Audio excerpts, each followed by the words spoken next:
do you become an influencer? You know, build a valuable brand on social media, have tons of followers, maybe even get paid for it. Well, did you know there's a college club just for that?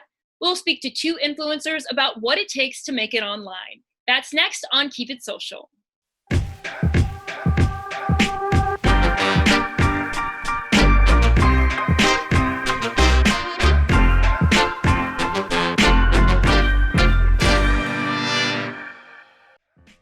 What's up, y'all? I'm Paris, and this is Keep It Social, the show that brings our timelines to life.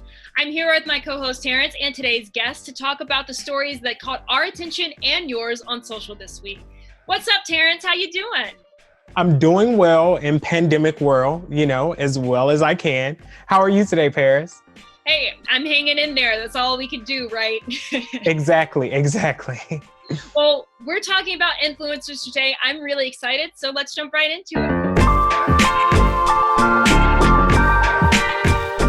Who wants to be an influencer? Apparently a lot of people. Terrence, are you one of those people? Not just yet, but maybe one day. One day. And when that day comes, I really can't blame you because the influencer industry is projected to be worth about $15 billion with a B dollars by 2022. And the University of Southern California wants its students in on the action. USC Students Club, Reach, and their influencer relations course both focus on training the next generation of influencers. And they already have a pretty good track record. Alan Chow, Mia Finney, Cassette Renab are some of the club's most successful members. Gabrielle Robinson and Markian Benhamou are two founding members of Reach and they're influencers with around 7 million followers between the two of them. And they joining us today from New York and LA. Hi, Gabrielle. Hi. Hi, Markian. Hello. Well, we're glad to have you with us. So thank you. And Markian, why don't you start? You started the club. So start by telling us what motivated you to create this club for influencers. Came to USC and there was no community for people in social media. Took a marketing class, didn't talk about social media at all. And there were a couple of YouTubers that attended USC and I just wanted to create a community for that. Just for the purpose of a community to learn from each other, to hang out. And that's when I gathered a couple of my friends to start Reach. So did you ever expect for this club to have the reach that it has now, right? I don't really know of many other clubs or organizations on university campuses like this.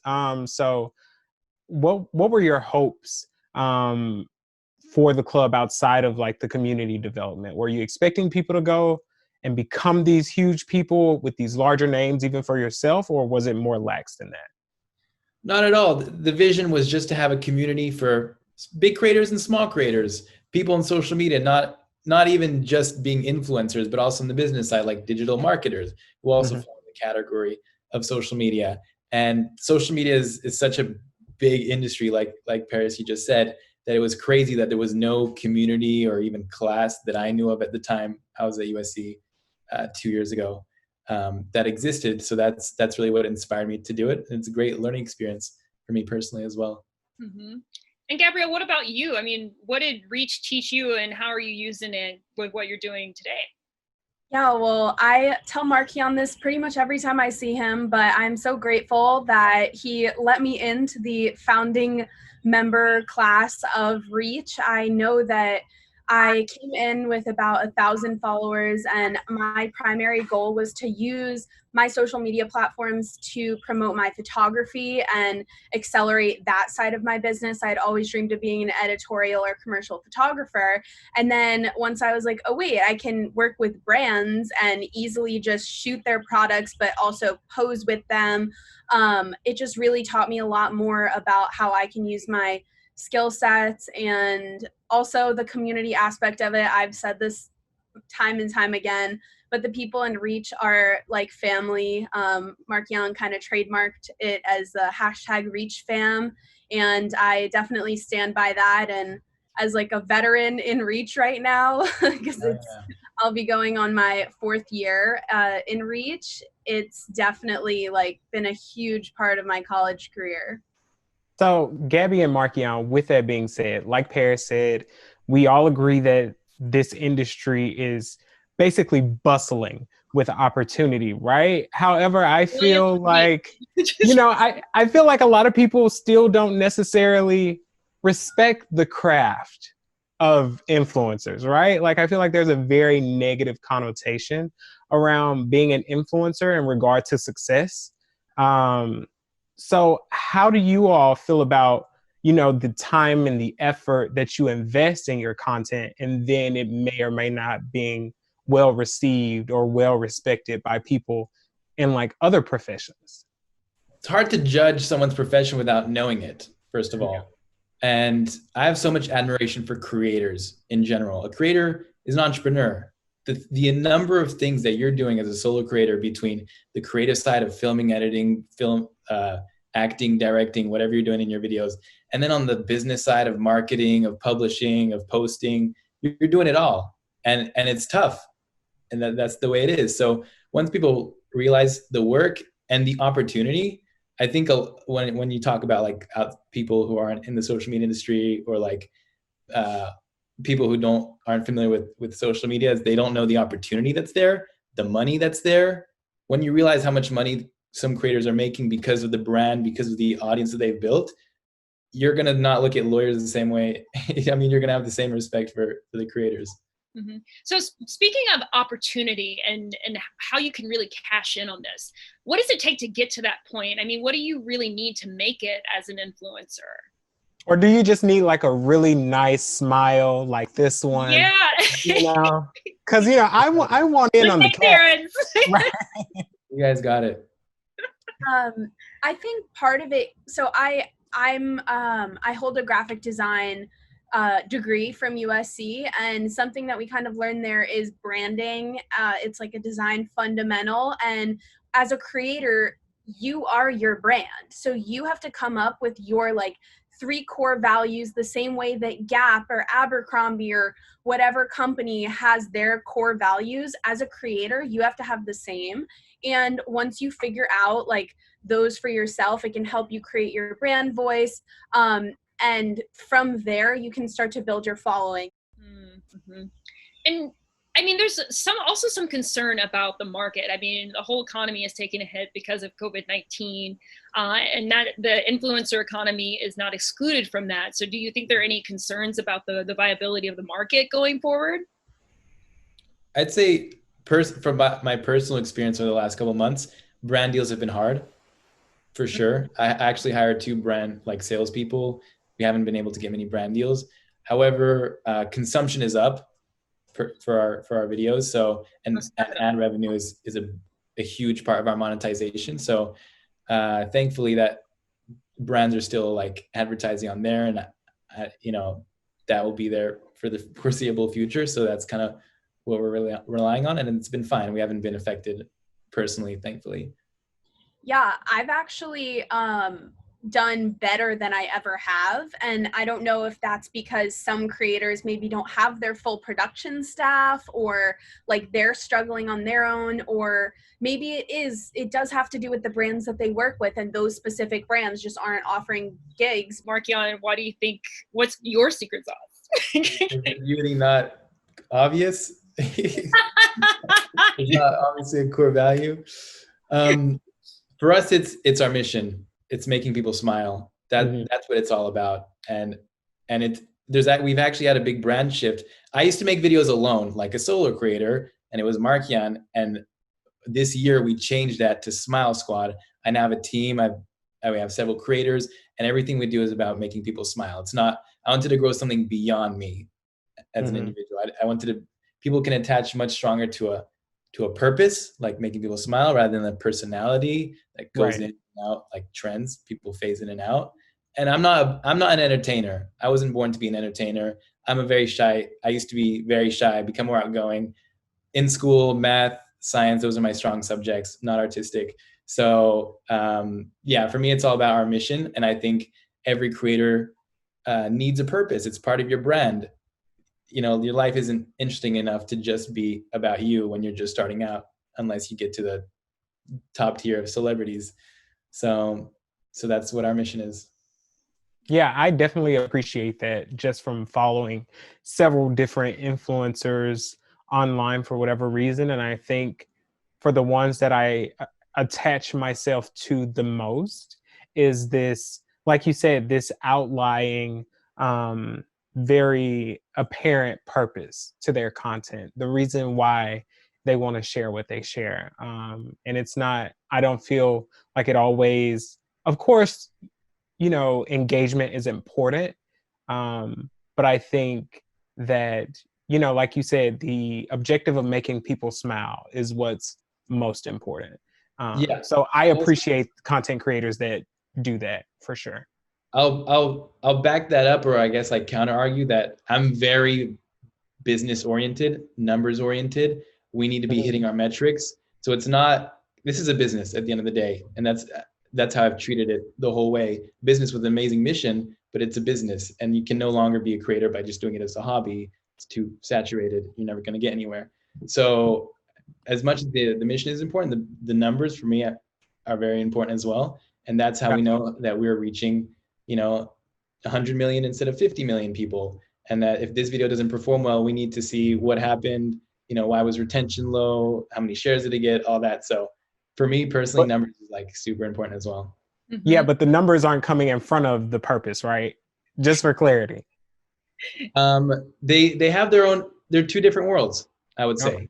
I don't think they're in like one more than the other. It's like the creative, what is your mission? Like, what are you putting out? And then like, what do you stand for? And then the business side of it is, how is it being supported? The same way you might say like, I don't know, whatever, let's say Uber, their mission is to help people commute to work, right? But then at the same time, their internal mission is like they have to build their business and whatever their goals are. Yeah, and I completely agree with you, Markian. Like, even with, for example, take the club reach, which I think at some point we'll have a lengthier conversation about. But, at first it started out as this small little club on USC's campus, and the goal is to hopefully scale it. Not like it's been scaled over the past 3 years, and we have had over 70 amazing people come in and do their own things, and we're really starting to now focus on scaling it outside of USC and bringing it to other campuses and figuring that out. And at the end of the day, our goal is going to be to, again, create this community for college influencers on various campuses across the country, maybe the world. We'll see where it takes everyone. But next to that, like, we're going to have to figure out how to support that as a business. It's not just going to sustain on its own, like, self. I guess I'm wondering, like, if the mission stays the same, then, like, yeah, it's like the numbers are important, but are they just naturally going to create themselves, and whoever is drawn to that mission is going to keep coming back? I 100% agree with you. The mission, a business without a good mission isn't worth it. It's not a business worth doing.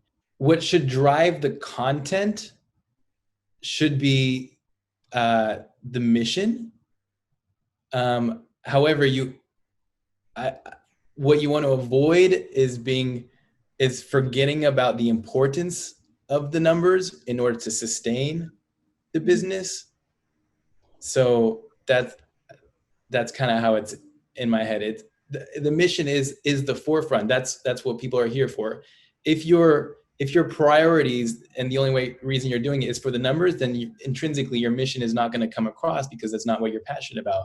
And the passion needs to be where the vision and the purpose of the content is. But I'm just very analytical. Entrepreneurship is my passion. So I like creating businesses that have an impact and just doing that. Yeah. And on the flip side of that, although I do 100% agree that like the content is, or the passion is what drives the content. For me, I'm a creative, like, diehard. I don't have any training in marketing. I don't have any training in social media besides what I've learned over the past 3-4 years of college and from my peers, from people who have succeeded. I think the most important part is to, like, you can listen, but if you don't apply it in the way that is specific to you and your brand, then it's not going to work. Mm-hmm. Okay, so if Terrence and I are USC students and we're coming into Reach, and we want to be social media influencers. Let's just say it. Let's just put it out there. And you're talking about mission and motive, but we also have to keep these numbers in mind. How do we build the right foundation for us to go out and succeed, maybe create a career out of this? What are you passionate about as a creator, Paris?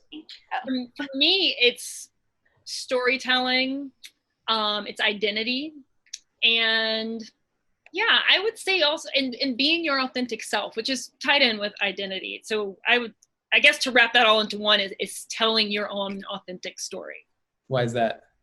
Because I'm really passionate about my story. I love storytelling. I think it's one of the most intimate ways you can connect with someone and get to know them. And I think that in this world where we have so many people talking, everyone's voice carries some weight. I mean, maybe some more than others, but I think there are a lot of important stories out there that could get told better if they were coming straight from the horse's mouth, I guess you could say. Yeah, I think that's awesome, and that's purposeful. A lot of people haven't found what they're passionate about, and which is okay. But that I would advise you to pursue that is your content creation journey. Is like, what are you going to be creating about? What do you stand for? What are people going to watch you and be inspired by? Why do people want to relate to you instead of just like, I like to go to the beach, take photos, or like, I like this tea or whatever. Yeah. Purpose. That's what it's all about. One of my favorite creators is Yes Theory. Seek discomfort, leaving your comfort zone. It's incredible how meaningful their content is. I'm all about meaningful content and having a purpose. So, and I encourage other creators to find whatever they're passionate about and like really pursue that. So that'd be the direction that I would encourage you to go. All right. Well, direction taken. I appreciate that. Well, Markian and Gabrielle, thank you. This has been a great conversation. We really appreciate it. Mm-hmm. Yeah, thanks for having us. Yeah, thank you. It's been so fun. Absolutely. Take care. Bye-bye.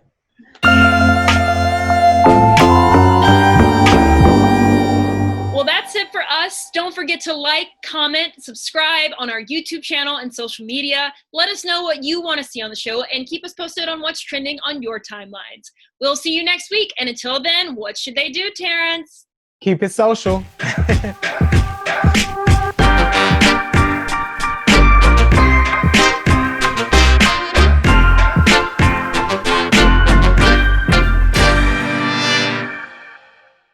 A production of WGBH.